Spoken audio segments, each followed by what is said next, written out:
Hello, guys, and welcome here to Tinkle Sports Talk. It's going to be a quick episode because I got to run off and do a porn shoot after this. No, it's not. We got a lot No, to he's talk just about. kidding. It's Yeah, I'm because only he's got kidding. that. You don't want to See, see that if you, video anyway. yeah, exactly. And if you only realize what he was actually, having the mustache for. Yeah, so we'll talk about it in a little bit. So I'll explain in In our just a second little half while. of the show. Yeah, second half of the show. Stay tuned. So, in the meantime, though, let's not waste too much time. Let's get right to the nitty gritty. We missed a lot last week because of taping a little earlier, but hey, it's worth the wait, guys. Aaron Rodgers, he wants out of Green Bay, and Adam Schefter's taking a lot of heat for it. We're not going to talk about that, but No, right now he is listed as top options as the Denver Broncos, the Las Vegas Raiders, and I the think it was San San Francisco Francisco 49ers. 49ers. Yeah. The San Francisco 49ers offered a trade on draft day, which the Packers declined.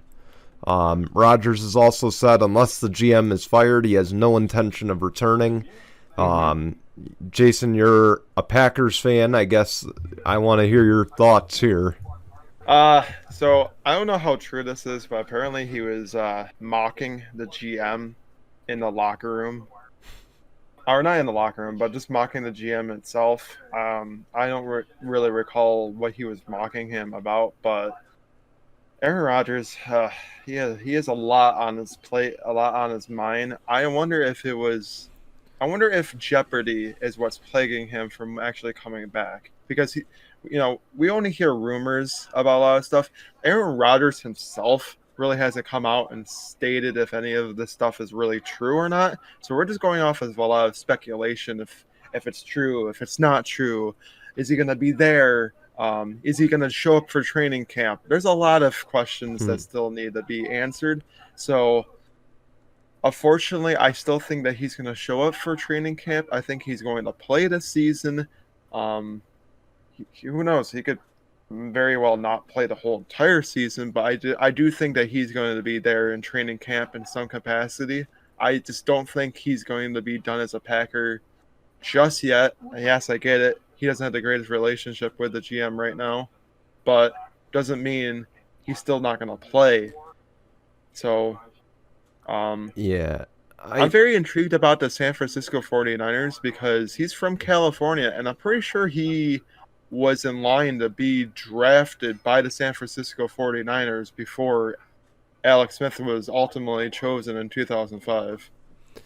see. So there's history there, not great history, but I Mm-hmm. I will tell you though, I think there's some truth to this. I think it's a little blown out of proportion by the media, Mm-hmm. but I think he for sure is upset.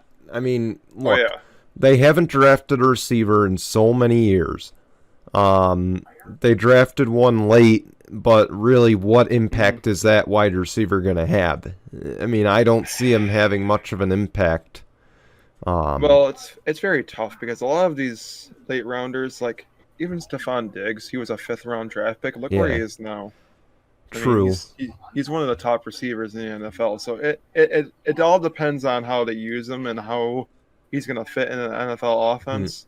So we really can't base off of like, okay, yeah, he's a third rounder, but you don't know. He could be another Jordy Nelson type player. mm, You never know. A lot of these receivers, like we didn't know Devontae Adams was going to be a number one receiver because when he joined up with the Packers, he was behind Randall Cobb and Jordy Nelson. We never knew he was going to become the top option in Green Bay. yeah, So, but I don't know. See, I think at the end of the day, if they took the trade, they could have drafted Kyle Pitts at number mhm. 3. They would have had Jimmy G and Jordan Love. I don't see why you wouldn't have taken that trade, to be honest. Like, and you're getting so many draft picks. But again, I think the Packers did this to themselves. They give them no help. Mhm. Um, you thought it was going to happen on draft or when we did our mock drafts. I didn't see it happening. Um, And again, they also, let's add to it as well that they drafted Jordan Love without telling him. Okay, I'm sorry, Hmm. but if you draft a guy's replacement, you owe it to him to tell him that. Yeah, you do. Okay, you owe it to him to at least sit down and talk to him and say, hey, are you gonna be okay if we draft your replacement this year? Especially because Rodgers is 37 years old. He's still got at least a couple more years left in the Yeah. tank. This is just so. Like I said, it seems like they're saying one thing and then they're doing something totally different. Like you're saying you value Aaron Rodgers, but you're not doing anything to show it Yeah. at the end of the day. But at the same time, I agree with what Terry Bradshaw said. Play out the rest of your contract. Don't be a baby about it. Yeah, that's what I Basically, say. and I don't even, it's harsh, but it's kind of true. At the end it of the is day, true. I just don't remember how many years he has left on his I think he contract. has two more, 2 or 3 more. Why doesn't he just play it out and then retire? And then you can Yeah, just go host Jeopardy or something like that. Because I'm yeah. pretty sure they're not going to be ready to come up with a permanent Okay, host just yet. Who but knows? I could be wrong. but to But those who are blaming Shailene Woodley, to those who are blaming her, just knock it off. You have something, you clearly don't think very highly if you are blaming his fiance for this. hmm Um, Again, this has been boiling over years, yeah, if I had to guess. Okay, don't blame her for coming in and doing that. Okay. Another thing is he's not even committed to his family. Okay, he doesn't talk to his parents. Um, no, I know. if he doesn't stand behind his family, what made you think he wasn't gonna flip the switch there eventually and say I want Hmm. out? Okay, and family is the utmost loyalty. Yeah. If you're not loyal to your family, I don't trust you. Okay, I'm sorry. Well, the thing about Aaron Rodgers is that I guess he has a very strong point. Brian Gutkunst, I think, Gutkunst. I don't know. I don't Yeah, want to botch it and make it sound but like it's a lot worse than it is, don't. but I don't. I'm sorry, everybody that is a It's Packer alright. fan. If you know how to pronounce it a lot better, just let me know. I don't know how to pronounce his last name very well, clearly, but let's just say the GM for the Packers has not done enough to help out Aaron Rodgers, and he's got every right to be upset.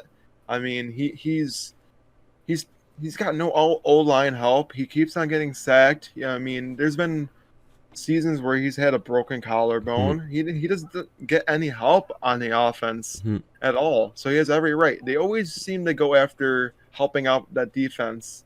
yeah. And there's a big reason, why, because that defense is like one of the top defense in the NFL. But that's great and all. But when you have Aaron Rodgers, who Hmm, likes to be able to put up points and defend against a lot of these teams. Don't get me wrong. Packers have done well. Last 2 seasons they went 13-3. That's 26-6 in the last 2 seasons under hmm. yeah, under their head coach there. See, they made the right choice with the head coach, though. Mhm. They made the right choice whether Rodgers agrees with it or not. But I will also say that Rodgers has no right to go and get him, the GM, fired. That's the owner. Okay. Mhm. Well, Um. actually, you forget the Packers don't have an owner. Oh yeah, they're owned by the fans. Yeah. So So, yeah, it would have to be the GM. I hate to okay, the say it. team principal. Okay, whoever's in charge, whoever makes the high up decision. Okay. Again, it's just Rodgers has no right to do that. Okay. Mhm. Um, I understand his frustration. And another thing he's got to understand too is the Packers aren't gonna. I don't think the Packers are gonna deal him. Okay, he's too No. much of a cap casualty. If you got rid of him, you would never be able to rebuild. So Yeah, and Green Bay always seems to run into this situation. They always bring in somebody great, gets towards the end of their career, and then it's like, oh, well, we're just gonna get you a replacement. See you later, bye. yeah. That always seems to be their strategy, and I just don't like it. They did it with Brett Favre, Mhm. getting his replacement in Aaron Rodgers in 2005, and then he ultimately left in 2007. Does that mean that Aaron Rodgers might be seeing out, like, because Jordan Love's been there for the last couple of years? I mean, I'm pretty sure he's heading into his third. This is second season because it was last year they drafted him. Aha. See? Do you see the trend that I'm trying to get at? Do you see the trend I'm getting at? But 2 years into his season, does that mean into his third season he's going to be the starter? Because that's where it seems like it's trending to. History seems to be repeating itself, unfortunately. Yeah. But again, I state this once again before we change topic here, you owe it to him to at least tell him that you're drafting his replacement, okay? He deserves every right to know who his draft picks are, because at the end of the day, the quarterback, and Aaron Rodgers is the MVP, he has earned that respect. He has earned that right. Not to make the draft choice, but to at least know who the team is taking. Right. Or have some form of input. Some form.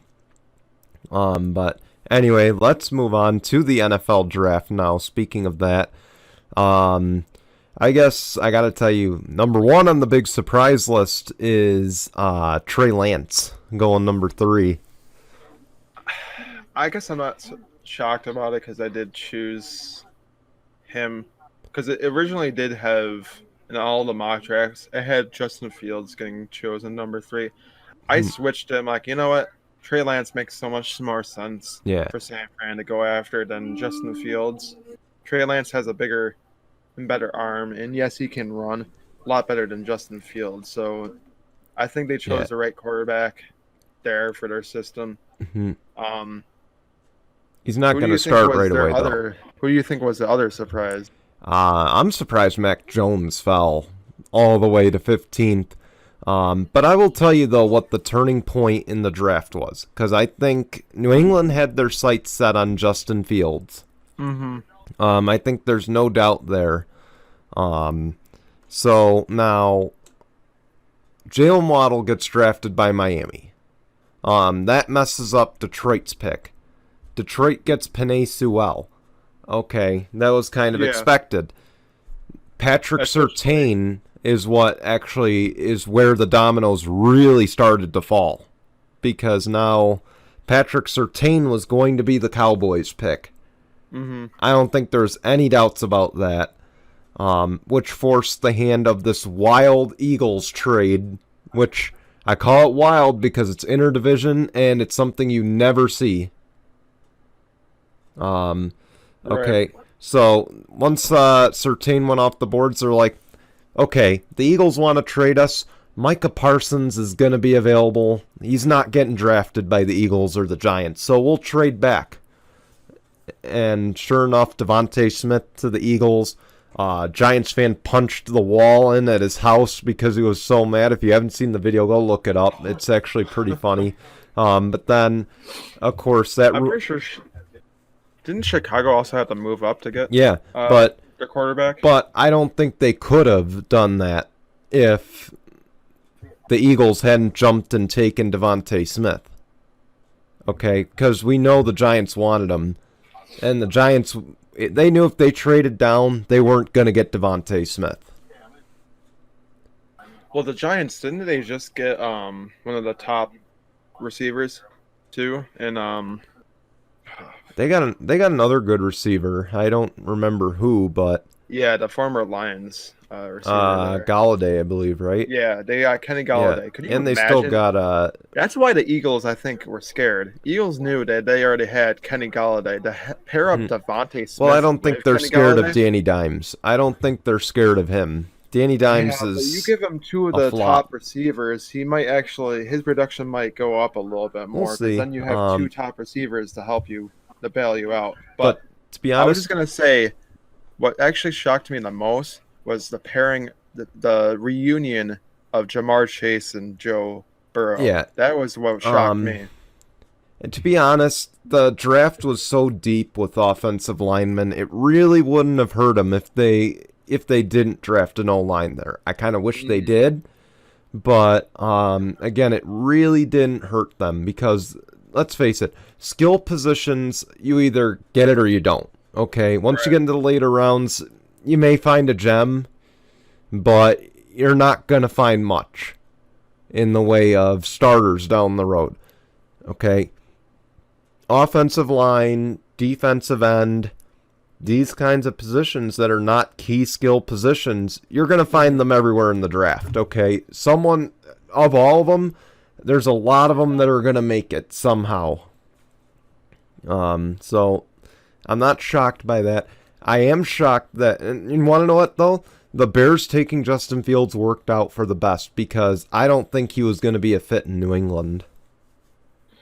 No, I don't think so either. Look at how Cam Newton's fitting in that system. See, Not very good. That would have been Ma- the same exact thing for Justin Fields if he went there. Mac So, Jones is, and I ripped, you heard me on the last show, I ripped Alabama quarterbacks. I rip Ohio State quarterbacks.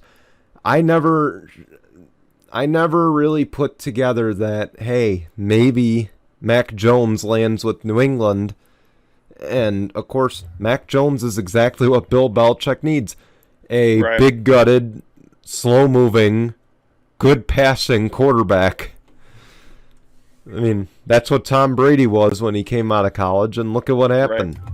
And some news here. This is their first highest drafted quarterback since Drew Brees in 1993. That's some odd news right there. Who's that? New England. Yeah. The last time that they drafted quarterback high in the first round was Drew Brees in 1993. Backtrack to 2021, almost. Oh, Drew Bledsoe, you mean? Yeah, Drew Bledsoe. You said Drew Brees. Sorry, Drew Bledsoe in 1993. Yeah, a gem that talk about that was, not really named much anymore. The quarterback that also played one Super Bowl and lost to the Green Bay Packers. Yeah. Back in the day, but hey, who knows? Mac Jones might, if built up correctly, he could very well be that next Tom Brady like quarterback that they need. Am I scared? Maybe, but you know what they say about Alabama quarterbacks, and to see what New England's been doing as of late, I don't know if I would be okay with having him learn under Cam Newton. See, I think he can learn a little bit from Cam Newton, but I think having Josh McDaniels, having Bill Belichick, I think he's going to fit that system well at the end of the day. Belichick had Bledsoe to learn from, but of course this is different.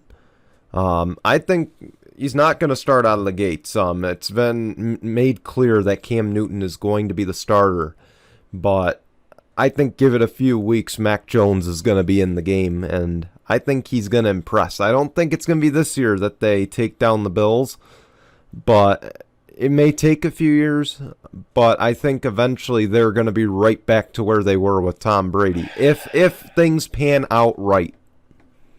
I mean, they also got two really good tight ends, by the way.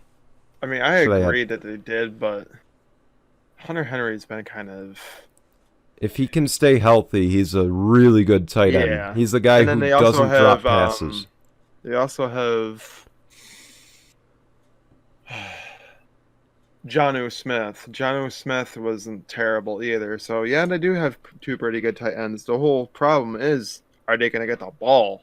True. That's the problem. Cam Newton ain't no passer. He showed that a lot last year. Exactly. And who's to say that can't happen a lot this year? Yeah, just because you give Cam Newton talent doesn't mean he's going to be able to find them. So, I'm not going to lie, too. I had another wild prediction. I had a feeling Kyle Pitts was going to go to Atlanta. Yeah, I figured. We kind of both figured that. What I thought he's also the highest picked tight end in the NFL draft history. Modern era. Yeah. So then I'm thinking here, I'm sitting there, I'm reading through, and I'm like, they drafted him. Wouldn't it be something if they drafted Kyle Trask in the second round? and took his quarterback, and his quarterback learns from Matt Ryan. Mm-hmm. I'm like, man, that'd be cool. Next thing I know, he drops to 32nd, and the Bucks scoop him up. So the Bucks have their future replacement for Tom Brady. I think that's good for them, honestly. Wait, what do you mean that they chose him in the 32nd? No, the Tampa Bay chose edge rusher. Oh, then it was the third round, but Kyle Trask got drafted by Tampa. That much I know. Mm-hmm. So that was a shocker that he fell to them. Then, of course, the other big surprise, Najee Harris going to Pittsburgh as well. Yeah, I was just gonna. No, honestly, I wasn't shocked that they were gonna choose a running back. I'm pretty sure I did say in our mock draft episode that it wouldn't shock me if Pittsburgh goes after a running back. And what do? They go after a running back. The one that's the position that they needed the most because they got rid of James Conner. He went to Arizona. So it made so much sense choosing a running back in the first round. I thought it'd be Etienne. What I found kind of stupid by the Jacksonville Jaguars in that next pick. Etienne. Right? Etienne. Or Etienne. Yeah, I think you're right. Yeah. But hey, it gives Trevor Lawrence some familiarity. It does. No surprise here, though. Urban Meyer also tapped into Ohio State's roster in the draft, too. That's not surprising. But the thing is, yes, you have him, but you have James Robinson, who had a outbreak year last year, and you're going to get another running back? Ooh. Yeah, so... Anyway. You're taking a big risk. You're taking a big risk with a lot of these first-round draft picks, especially him. I know he was, slated. Everybody was saying, Buffalo. Buffalo makes the most sense. No, well, let me tell you something. Buffalo already has enough running backs. Or worst case, next year, we could always, get one in the draft next year if somehow both Zach Moss and Singletary don't plan out this year. We could still go after one next year. Yeah. So Jacksonville with that pick, I don't know. I'm shaking my head. I feel like they could have done a little bit better with the 25th pick. Yeah. So anyway, let's skip ahead a little bit. I know I wanted to talk about the one story, but let's go to Amazon taking over Thursday Night Football for a year earlier than expected.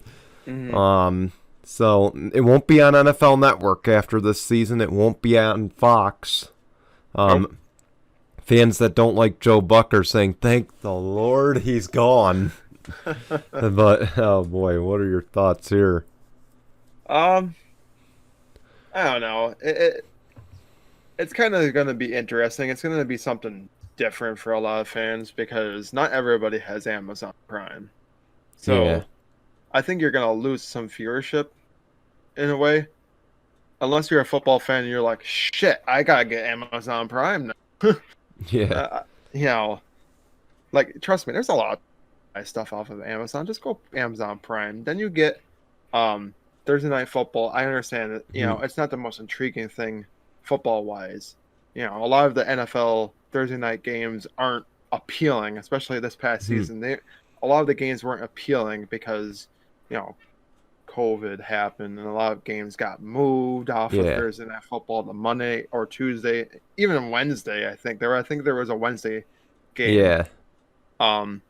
But this year I can't see games getting moved. I'm not gonna go into the whole details about that. We all know what, but I don't know. Do you see viewership kind of going down because not a lot of people have Amazon Prime? Okay, it's gonna go down.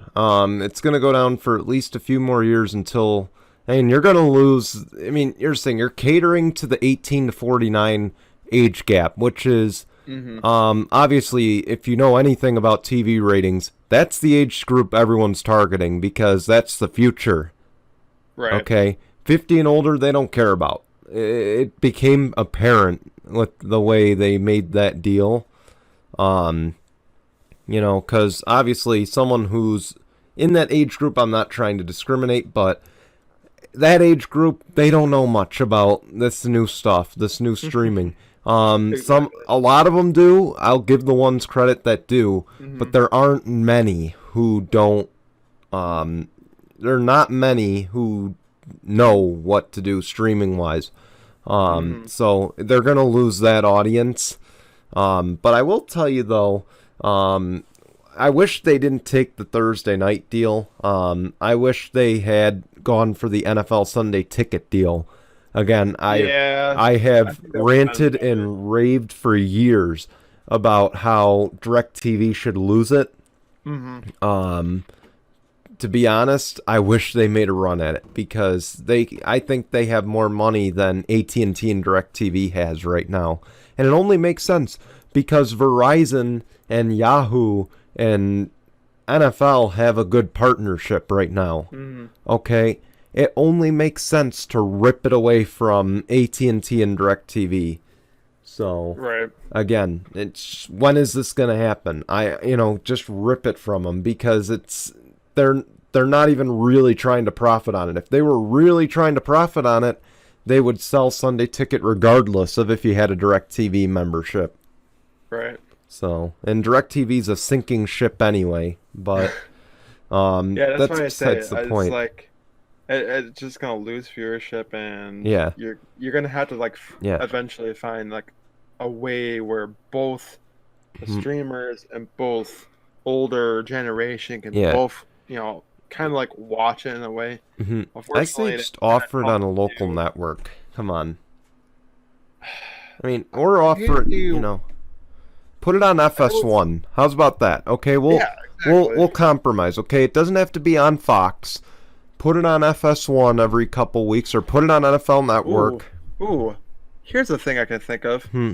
You can still have Thursday Night Football, but have like the taped version being on like local TV. Like, Yeah, okay, if you missed it on Thursday, you can watch it the next day on like yeah, local on NFL television. Network even. That would be so Um, that because like yeah, that see, lose some viewership when it's but live, see, but the then you can still be able to rewatch it if you yeah. were able to. I So, mean, it'd be nice. I don't know if it's a possibility, especially with social media. I know I've said, they're catering to the younger age group, but hmm the other thing they're doing here is, again, the older generation does know how to use social media. Um, so at the end of the day, they could log into social media and be like, "Oh, fucking," like now I found out the score of the game. I was gonna watch it on NFL Network later.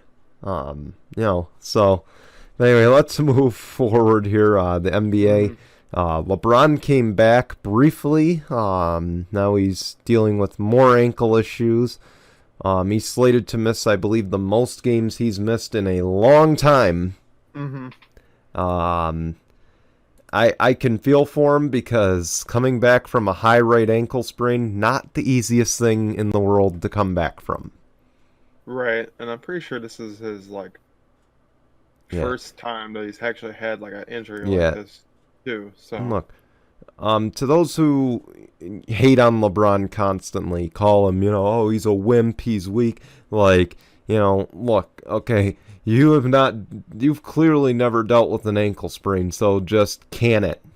hmm Um, um I really do think that the Lakers are in trouble here. I mean, LeBron and AD just don't seem to mhm. be able to stay healthy right now. It sounds like Not the saying Knicks that years ago. not saying that the Lakers don't have a bad team and still don't have a way to like make playoffs. They're gonna make playoffs in some capacity, even if it means they have to play in. Right now, they are currently the sixth Mm, seed, so they don't have to worry about the play-in tournament. Doesn't mean that they're gonna keep that seed. They could very well mm, drop down to seventh or eighth, which would be an interesting turn for a team that just came off of a championship uh, run last season in the mm. bubble against the Miami Heat. Sorry, Brian. Yep, Um, sorry. The fact they got there impresses me enough. I know. And I definitely give them their dues. Because I they didn't even didn't think that deserve to they be were going. there. I didn't even think that they were going to get there in the first place. They even get there in a bubble. It's tough. I get it. You're playing in the same court literally every single night, and you're playing on the same court you practice on. So that's what kind of made it a little bit different. Like you've seen teams that weren't going to be able to do so great kind of Mhm. do great because you're playing on the same court you're practicing on. But again, I honestly have like when you see teams that just won a championship, you don't see them Mhm. struggling the next year. Typically, yes, some do, some don't. Um, you know, Mavericks were one of those teams that struggled the year after they won the championship in 2012. They won Mhm. 36-30. I think they were like a very low seed and got swept. Mhm. Actually, well, basically got swept by the Thunder. Of course, the Thunder went on to play against the Heat and lost. But Mhm. again, I just don't see the Lakers being a high seed, and I don't see them as the favorite in the West Um, anymore. I hate to say it. LeBron's not going to come back from that the same. Let's put it that way. It definitely showed the few games he was back. He was not anywhere near the same as what he was before the Yeah, injury. hence why they lost So, 3 games in a row. Just um, got back on that but winning streak, but right now they do not have a very yeah, good road to the playoffs going forward. can I? They had the Clippers. I think they Yeah, lost the Clippers. They have the Portland Trailblazers, the Phoenix Suns. Like those are the all Suns. teams I that are. think the Suns are the favorite. I think, Yeah, I think honestly. so too. And that's why I said the Suns and Nets. But Mhm. I know we didn't have this written down. I'm just going to talk to this now. I think the Nets are overrated. They just lost to my Mavericks last night. Yeah, the Mavs are 8 out of their last 10. By the Of way. course, we're recording this on a Friday. They played them on Thursday. Mhm. Um, Speaking of that, the Mavs have Mhm. just won 8 of their last 10 games. And yes, I know I'm wearing a Porzingis Yep. jersey, as you can I tell, still. but I have to rip on Porzingis here. Mhm. If you can win that many games and do it Yeah. mostly without Kristaps Porzingis, why the hell did you need to sign him to a massive contract extension in the first Mhm. place? Yeah. You Um. should have let him walk. I hate to say it. You should have let him walk. Yes, you Yeah. traded for him, but doesn't mean he's worth 5 years max Okay. money. It's like Percy Harvin with the Seattle Seahawks. They won without him, so they're like, "Hell, we'll trade him. We don't care." Um. You know. Um. Yeah. I don't know if the Mavs are the favorites, though. No, they're definitely I not the think they're favorites, far but from it, but they're a they lot could further surprise. along than they were last year. To be Yeah. fifth and just beat Slowly the getting better. favorite out of the East, I'll take it. Yes, I'll take it. slowly getting better. That's all I gotta Yeah, say. Slowly. I think Luka's finally becoming that all-star player that the Mavs were hoping for him to become. Hmm. Taking over games, he's averaging a triple-double Hmm. almost every night. Um, yeah, he had, you know, him and Tim Hardaway Jr. Tim Hardaway Jr. is finally becoming that player that the Mavs were hoping he would have been with a trade from the Knicks. Where's Kristaps? Kristaps has been hurt a lot. He's Hmm. hardly been on the floor, and I hate to say it, I really do think that he's jealous of Luka's success. Hmm. He's like, why should I have to play with this kid if he's just gonna literally be the Hmm. superstar? That should be me. I think Kristaps is literally saying I should be the all star. Luka should be the Hmm. one that's kind of riding my coattail, not the other way around. Yeah. I hate to say it, I don't think Kristaps feels like he belongs in Dallas, and it's starting Yeah. to show. Be honest, I gotta say I'm liking this, although I still think you guys made the mistake holding on to Rick Carlisle so long. But hey, it is what it See, is. I hate to say it, I keep on saying it, but if Rick can show me that I may be wrong and he can still win games with the guys he's got, I, I don't know. I don't Hmm. know what to say anymore. Rick always seems to find a way to make things work, and right now he's showing me that he can make things work. Yeah. And he's got a better roster this year than he did last year. And you want to know why? Because they're focusing more on defense, and it's definitely showing Hmm. in the after the All Star break. After the All Star break, the Mavericks have been looking really good. Their defense has been really good, um, and Kristaps, yeah, he brings offensive production, but he ain't bringing no defense. I feel like when we have him out on the floor, he's hurting the team more defensively than he is helping them out. Right now, without him, our defensive efficiency is up. Our offensive efficiency seems to be a lot more up. And it wouldn't shock me if this is probably going to be his last season with Dallas. Yes, I know he has a lot of money and he's going to be a high responsibility for Dallas. If we do trade him, we would have to pay him out for 3 more years after this year. Actually, no, I think 4 more, either 3 or 4 more years after this season if we were to trade him, because this is his first season under that 5-year deal. Yeah. So it's a big reliability. All right, we gotta quickly talk about the play-in tournament. Sorry, we're running a little behind here. No, you're fine. This is the play-in tournament. 7th versus the. It goes up against the 8th. 9th goes up against the 10th. Loser of the 7th versus 8th plays the loser of the 9th and 10th. Huh? Oh, sorry. Love those blooper reels, 7th, but hey. 7th goes up against the 8th. 9th goes up against the 10th. The loser of the 7th and 8th faces off against the loser of the 9th to determine the remaining seeding. So whoever wins the 7th versus the 8th, it basically becomes the 7th seed. Whoever wins between the loser of the 8th and the 9th basically becomes, the seed for the 8th seed. I know that seems very confusing. It seems like a round robin, kind of. I see. What would have made sense more if it was 7th against 10th, 8th against 9th. Whoever goes up against that, wins. But to be honest, they always like to do things that make people like, what? To be honest, this is just.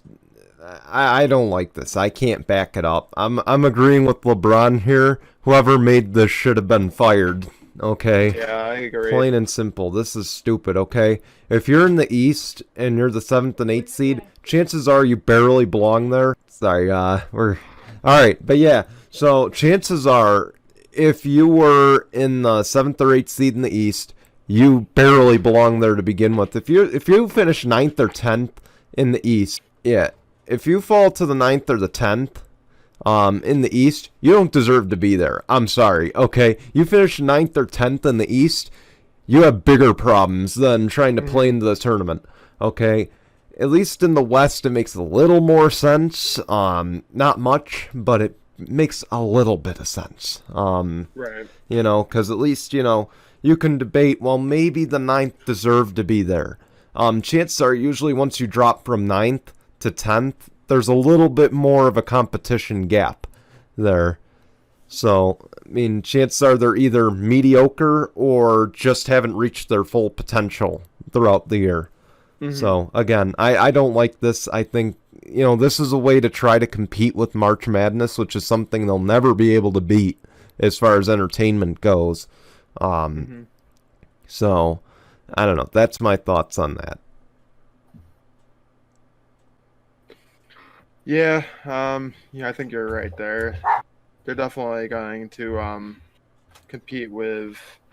They're trying to compete with the NCAA's, play or the first 4 there. It seems like it's the same motto. Yeah. But, I don't know. It just makes no sense to me. I guess we'll go forward. Yes. Yeah. Mayweather-Logan Paul. It's on. It's on. It's on. A day later than we thought, but that's still. I'm glad it's a Sunday fight, though. It's nice to see a Sunday fight for once. Yeah, I know it's gonna be interesting. But we hey, both got the days off for it, so yeah. Can we both point out the fight actually might have just started in the press conference. So Jake Paul, Logan Paul were there. Jake Paul rips Mayweather's hat off as they're sitting there talking and says, I got your hat. And then Jake Paul proceeds to get beaten the living crap out of by Mayweather and his boys there. All over a hat. And Mayweather said something. First off, I'm sorry, you don't threaten this out in public. But he's like, I'll kill you. Okay. I hate Jake Paul. I hate Logan Paul as much as the next guy. You don't threaten to kill a guy. I'm sorry. But you have to understand one thing about fighting and like WWE, MMA, and stuff like that. Yeah. That's how you create heat. That's how you make the fight good. True. That's what brings in viewership. That's True, what true. makes people want to buy it. Yeah. That's I'm an the thing. amateur Yes, when it comes to fighting, folks. I get it. What he said was a little too far. Yeah. And everybody can take it their own Over way. a hat, too. Over a hat, I should mention. I know, but you want to know what? He knows how to create heat. He's been there. He's been fighting 50 other guys. He's undefeated still. A wise man knows how to create heat. I was going to say, a wise man once told me, don't poke the bear. I think Jake Paul and Logan Paul are going to pay for that, okay? Oh, yeah. You don't poke the bear, okay?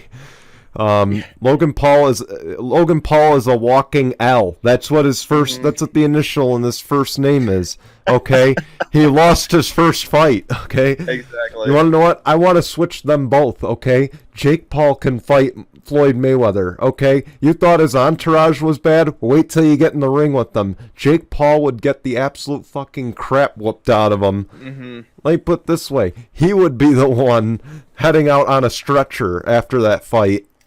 Okay, because he'd get too exhausted trying to take those cheap jabs at him and missing, and all Mayweather would have to do is just go pow, pow, pow right to his face and knock him out.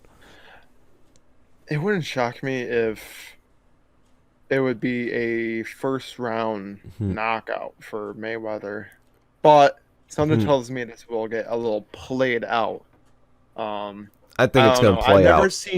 I've never seen Mayweather fight before, so I don't know how he is. But for having the record he does against actual boxers, I give him all minus the scrub and McGregor. Okay, he kind of did. Yeah. He kind of did fight a scrub fight against McGregor. Well, it got called too short. That's the problem.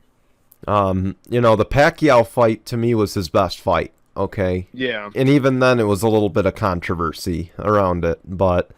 Also, what should be noted before we go to break is the undercard. What is with these boxing matches and the celebrity undercard? I don't understand it. Chad Johnson, the former wide receiver of the Cincinnati Bengals, apparently is going to be fighting in the undercard. I don't know who it's going to be against. You're watching on the. It could be very well against the other Paul brother. Very well. No, don't do it. That's just don't give it. I know. Don't give another scrub to Jake Paul. Okay, give the scrub to Logan Paul. At the end of the day, you know, I want to. You know what? Can we scrap Chad Johnson and just let Andre Johnson and Cortland Finnegan finish what they started years ago? Yes. Oh my God! Do it! Do it! Chad Johnson, get on the Chad phone Johnson. with Cortland Finnegan. Oh my God. Make it happen. I'm sorry. Get him in a boxing ring. That'd be the greatest thing ever right there. Sorry, what's wrong with Chad Johnson? That's all I gotta say. What's wrong with him?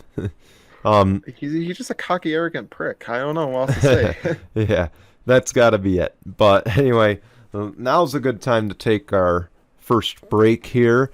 When we come back, we're gonna have some MLB news. Blue Jays got a new stadium. A future Hall of Famer might be done. We also got a no-hitter to talk about. Then we've got possibly we're talking about fight night. Let's backtrack a few days and talk about another big fight night. And then of course we got Tinkle on this week. We'll be right back though, right after the anchor break. So until then, or we'll be back in about a minute. All right, welcome back to Tinkle Sports Talk. Let's get started.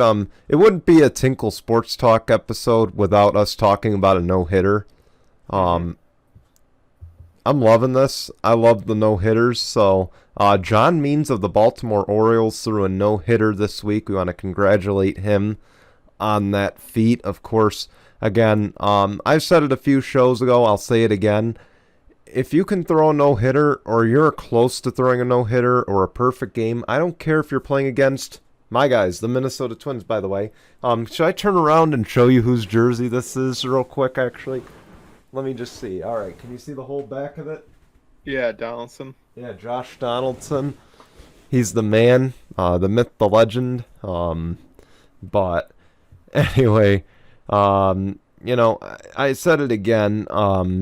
I'm going to root for you. I don't care if you're playing my guys. I don't care if you're the New York Yankees. I hate the Yankees with a passion, but I don't care. A no-hitter or perfect game is a huge accomplishment, and only so few accomplish it, except for this year, where it seems to happen every single week. So, but anyway, we do have some other news too. Jason, I think we got a road trip coming up, bud. Oh yeah. The Buffalo Blue Jays are back temporarily, but hey, we're gonna enjoy it. We got a real New York team now. The Buffalo Blue Jays. In baseball, we do. Come on, New York City. True. New York City is fake New York. Okay, plain and simple. So the Blue Jays are back in Buffalo playing at Salins Field effective June 1st until the Toronto thing is sorted out. I'm assuming beyond that too. Who knows? At least for the rest of this year. It'll be New York State has released some new guidelines, of course. If you are fully vaccinated, you can go to the game just like you are in Texas, 100% capacity. However, there is one or two sections that have to be roped off for non-vaccinated individuals. Now, we're not going to dive into the politics of that. But, so that section has to be 33% capacity, socially distanced, with a mask. The vaccinated people, no social distancing, just a mask. Okay, that's the rules. The Blue Jays, now again, we're not going to dive into that because we don't talk politics on here. But the Blue Jays are going to allow 22% capacity despite New York regulations. Jason, I guess your first thought, I'm going to guess your first thought at least, we're going to a game, probably. Yeah, I wouldn't mind going to a game. Just let me know when it is. Yeah, So I can all take right. off beforehand. One and two. I don't know. 22% capacity seems a little bit. I think it'll get upped in a few weeks. I think they want to start out slow, see how things work. Yeah, it's always best to be on the safe side than be on the sorry side. Yeah. 22% capacity seems a little bit better. You can space people out a lot better during 22% capacity.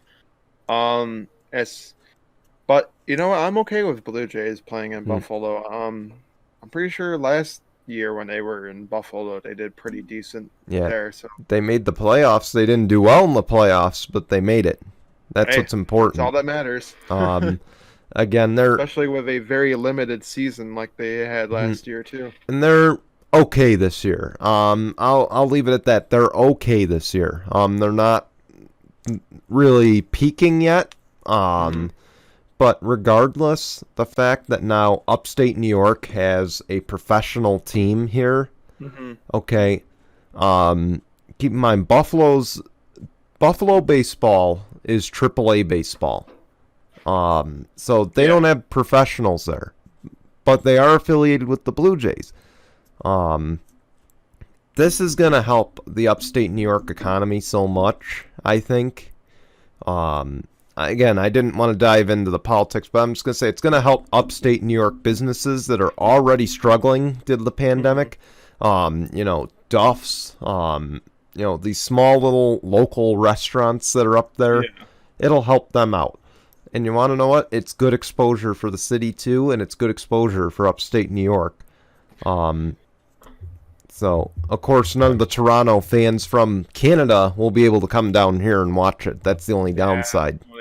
Only thing that sucks is that you literally have to be all the New York fans going there. And, hey, they don't have to go there and support the Blue Jays. They can go there and support, if their team is playing up against the Blue Jays. Hey, but it's good because now those fans don't have to travel. They don't have to make plans to go to New York City to watch the Yankees play or the Mets play.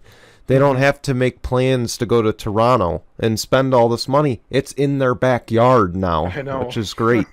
It's good. Honestly, I'm loving it. But I do think it's going to be the last season that's probably going to happen. I do see think so, Toronto too. being back there next year, though. But I think if it goes well, could MLB explore that option of having a Buffalo franchise professionally? I don't know, because baseball is very, very tight on their governance. But Yeah. Don't they already have like 30 teams in MLB, though? they do. They'd have to add 2 because they play Yeah. daily.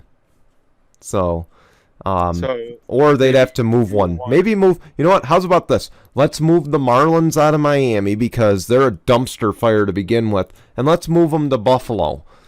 oh Or no, gosh. actually, let's switch. Actually, correction. Let's switch it. Miami goes to AAA to replace the Buffalo Bisons, and the Bisons become the new professional team in the NL East. I mean, I guess I could try to see about exploring any options for that, but Just don't tell the Paculas you're gonna do it, because you know they hear professional team in Buffalo and they they're say, gonna want "Where do we own it? Do we own it?"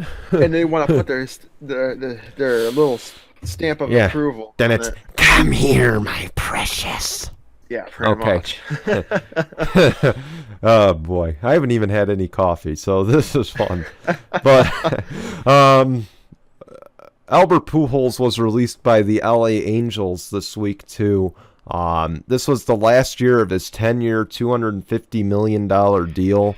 I think this is the end for him. 660 plus home runs. He's a Hall of Famer. There's no doubt here. Everything he's done in his career, he's earned it. But I'm glad he's out of LA. To be honest, the Angels are like the Mets of the AL. Okay, they are the second tier LA team that will unfortunately always struggle to find success. Right. So I think he was better where he was beforehand. St. Louis.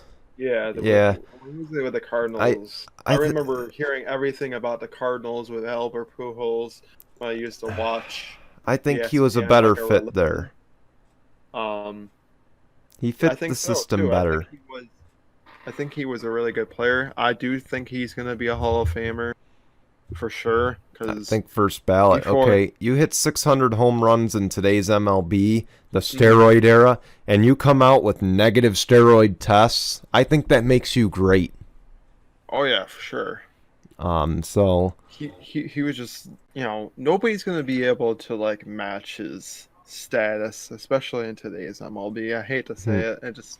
no, because there's too much drug testing, there's too much PEDs, and even if you do match it, you do PEDs once you're crucified in the MLB. You're done. Yeah. It don't matter. Okay, it doesn't matter if you hit 800 home runs. You will never, ever make the Hall of Fame. You will never, ever be recognized as one of the greatest, even if you clean up your act.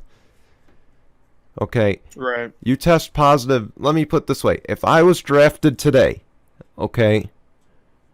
If I was drafted into the MLB today, or you were drafted into the MLB today, and your first year in the majors, you and I took steroids to get our numbers up. We hit 353. We hit 353. We hit 40 home runs, 120 something RBIs. You win the MVP. You get drug tested. You test positive. Now you're suspended the first 80 games of next season. Right. Okay. You come back from that, you swore to be clean, and you kept clean for the next 18, 19 years and still put up those numbers, and you were drug tested regularly the entire time, you're crucified. I'm sorry. You are crucified. Your head is off. It doesn't matter at that point. You end your career, you're 40, you hit 700 home runs in your career. Sorry, that's an asterisk next to it. I don't make the rules. They make the rules. Right. This was cancel culture before cancel culture. Again, not being political here, but this is baseball's version of cancel culture. Right. So, But but to be fair, yeah, I'm glad their governing body is strict about it. Because, yeah, you hit 50-something home runs and do steroids to do it. You're cheating. I'm sorry. So that's needless to say. But Pujols, to my knowledge, has never been caught. I don't think he's ever been tested positive for it. No, So I don't think so if either. that's the case, this shouldn't even be a discussion when he's eligible. This shouldn't even be a discussion. It should be the second you graze over his name. Okay, so and so. Yeah. Okay, what about so and so?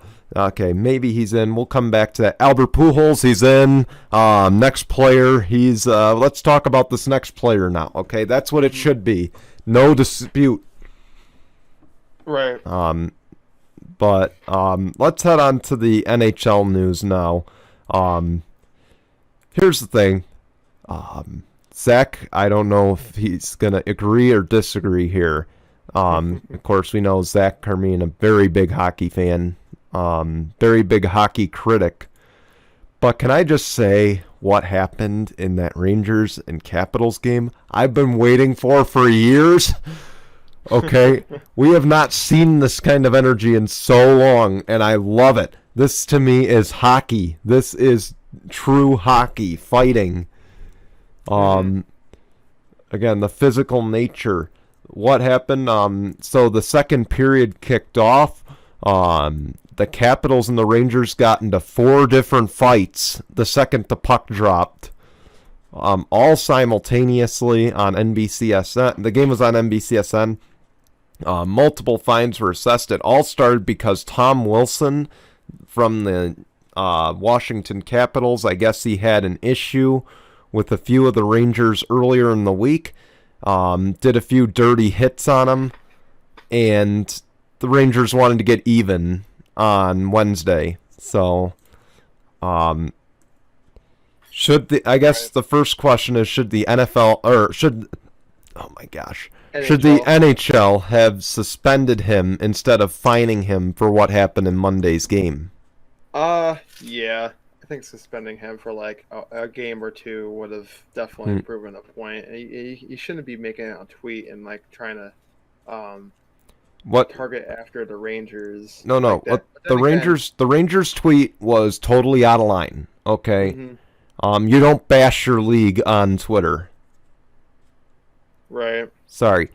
That'd be like me going on Twitter right now and saying Zach Carmine is a huge douchebag and he doesn't belong on this channel. Yeah.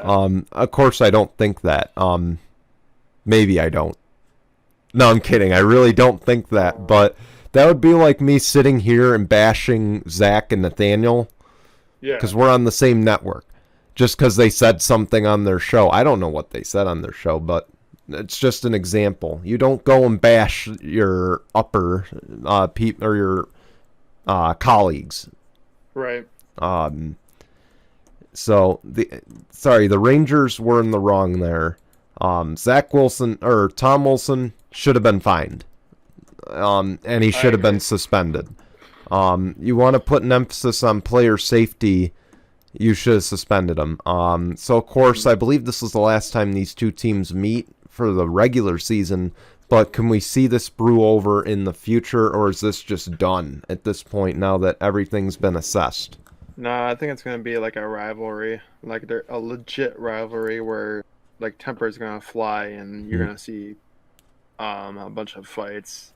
Unfortunately, when something like that happens, it doesn't just go away. So it's going to probably take a while for it to kind of go away, and I think it'll probably carry over for maybe a couple more seasons, if not a couple more games, and maybe just go away until, they kind of just, we're making a point to you need to understand it. So here's the thing. I know I just said fighting is good for hockey, but what happened on Monday night, I did see a few clips of it. I believe one was slammed into the ice. One Rangers player was slammed into the ice without a helmet on. There's a difference between fighting, hockey, tugging and punching of the jerseys. tugging the jerseys, punching the player. And there's also just total dirty, putting them in the boards, causing injury. There's a difference, and there's a very, very fine line. I'm pretty sure this was more like a brawl than it was an actual fight. Yeah, but what happened Monday night was crossing the line. Mm-hmm. It was crossing the line. That has no place in hockey. Oh, none. That has no place in any sport. Yeah, I was just about to say. Except boxing and wrestling. Mm-hmm. Other than that, it has no place in ball and stick sports. Right. Okay. What happened on Wednesday has a place in hockey. In American hockey. A lot worse. It could have been a lot worse. They could have used their sticks and actually whooped each other's asses, but they just were flying fists. That has no place in hockey either, okay? No, you want to fight in hockey, you square up. Okay? You want to fight in hockey, square up. Mm-hmm. Okay? Slamming them into the ice, no. Plain and simple. Especially without a helmet. Okay, that was dirty, and I admit that Tom Wilson should have been suspended. Heck, he probably should have been suspended for the rest of the season for that. Because that to me is ignorant when it comes to player safety. Totally ignorant. That'd be like tackling Aaron Rodgers without a helmet and going full speed into him. Okay? Right. That is dirty, and that is not okay. Or you could be in Nanamakan sued. And the Rangers social media team, and keep in mind, I studied communications. The Rangers social media team should never, they stooped to their level, okay? They should have never tweeted what they tweeted. They should have never said what they said. You want to say it behind closed doors, fine. But don't bring this up on social media in front of millions of people that are viewing this. This is what starts shit like this, okay? It was not a shit fest. It was enjoyable, but it was not okay. Let's put it that way. There were lines crossed by both teams. Nobody was in the right here. The Rangers could have taken the high road and said, we'll show them next game, and just stayed off the social media. Again, I admit the or the NFLPA president or whoever assessed this fine was in the wrong. Okay? Right. But let it take care of itself. If it continues, he's going to get punished. But again, there was a fine line that was crossed. That's all I'm going to say, by both parties.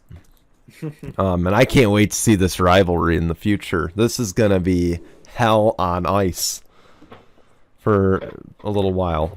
Now, this rivalry could be beginning to be like that Celtics-Lakers rivalry back in the... So... Exactly. We'll see what happens. We'll see. So now let's go on, though. We got Tinkle on this. We have a couple. We have a few. I'm going to read the one, though. Of course. So the New York Yankees hosted the Houston Astros. First time the Yankees fans have seen the Astros at Yankee Stadium since the pandemic started. And of course, since the cheating allegations came out, the trash can banging. The Yankees were the team that lost to the Astros the year they won and the year they cheated. They lost in the championship round. And the Yankees fans didn't forget. They booed the crap out of Jose Altuve. They were chanting "fuck Altuve." They were booing. They booed constantly for 9 innings straight. They booed the Astros. They made their presence known, and for that, we gotta say tinkle on this, Houston Astros. Yeah. Then Jason's got the other. Yeah, everybody.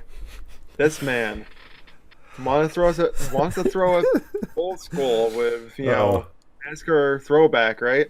Yeah, NASCAR throwback weekend. So NASCAR throwback weekend. This man straight up shaved his sides, shaved down here. Now, what does he have left? That Dale Earnhardt pedo stash. Let's put Do you up want- some of the memes. I'm gonna put up some of the memes on the screen while I respond to this. So, of course, yeah, I just felt with Throwback Weekend, I wanted to get into the spirit. If you saw Out of Turn 4 on Tuesday, you saw that I had this on during our live stream. I thought it would be cool. And it did turn out the way I thought it would. One of the memes I made, I kind of crucified myself with that. So, but of course, thanks Mitchell for the meme ideas. Of course, as soon as this ends, this is coming off, by the way. So, I just thought I'd keep it for the sake of you guys get a good laugh out of this. So, it's going to be gone for the next show. I promise you that. And with that, we want to say thank you guys for watching. We will be back next week. And of course, we'll have some more news to talk about. So until then, guys, goodbye, everyone.